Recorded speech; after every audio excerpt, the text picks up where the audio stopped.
ಕನ್ನಡ ನಾಡು, ಇದು ಕನ್ನಡಿಗರ ನಾಡಿ ಮಿಡಿತ. ಮಾನ್ಯ ಮುಖ್ಯ ಕಾರ್ಯನಿರ್ವಾಹಕ ಅಧಿಕಾರಿಗಳು ಜಿಲ್ಲಾ ಪಂಚಾಯತ್ ಕೊಪ್ಪಳ ಹಾಗೂ ಮಾನ್ಯ ಕಾರ್ಯನಿರ್ವಾಹಕ ಅಧಿಕಾರಿಗಳು ತಾಲೂಕು ಪಂಚಾಯತ್ ಕನಕಗಿರಿ ಇವರ ಒಂದು ಆದೇಶದ ಅನುಸಾರ ಇವತ್ತು ನಾವು ಹನುಮನಾಳ ಗ್ರಾಮದಲ್ಲಿ ಕರವಸೂಲಿ ಅಭಿಯಾನದಡಿಯಲ್ಲಿ ಇವತ್ತು ನಮ್ಮ ಗ್ರಾಮ ಪಂಚಾಯತಿ ಅಭಿವೃದ್ಧಿ ಅಧಿಕಾರಿಗಳು ಹಾಗೂ ಎಲ್ಲ ಸಿಬ್ಬಂದಿ ವರ್ಗದವರೊಡನೆ ಕರವಸೂಲಿ ಮಾಡಲು ಇವತ್ತು ಹನುಮನಾಳ ಗ್ರಾಮಕ್ಕೆ ಬಂದಿದ್ದೀವಿ. ಸರ್ಕಾರದ ಆದೇಶದನ್ವಯ ನಾವು ನಮ್ಮ ಗ್ರಾಮ ಪಂಚಾಯತ್ ವ್ಯಾಪ್ತಿಯ ಪ್ರತಿ ಹಳ್ಳಿಯಲ್ಲಿಯೂ ಸಹ ಕರವಸೂಲಿ ಅಭಿಯಾನವನ್ನು ಮಾಡಿ ಸರ್ಕಾರದ ಒಂದು ಯೋಜನೆಗಳಿಗೆ ಅಭಿವೃದ್ಧಿ ಮಾಡೋದಕ್ಕೆ ಸಾರ್ವಜನಿಕರಿಗೆ ನಾವು ಕರ ಪಾವತಿಸಿ ಅಭಿವೃದ್ಧಿಗೆ ಸಹಕರಿಸಿ ಅನ್ನುವಂಥ ಒಂದು ಧ್ಯೇಯದೊಂದಿಗೆ ಪ್ರತಿ ಗ್ರಾಮದಲ್ಲಿಯೂ ಸಹ ಕರವಸೂಲಿಯನ್ನು ಮಾಡ್ತಾಯಿದ್ದೇವೆ.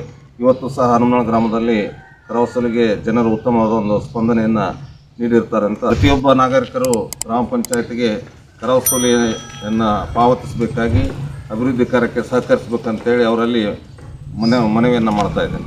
ನೀವಿನ್ನು ಕನ್ನಡ ನಾಡು ವಾಹಿನಿಯನ್ನ ಸಬ್ಸ್ಕ್ರೈಬ್ ಮಾಡಿಕೊಂಡಿಲ್ವಾ? ಈಗಲೇ ಸಬ್ಸ್ಕ್ರೈಬ್ ಮಾಡಿ, ಬೆಲ್ ಐಕಾನ್ ಅನ್ನ ಒತ್ತಿ ನೋಟಿಫಿಕೇಶನ್ಗಳನ್ನ ಪಡೆಯಿರಿ.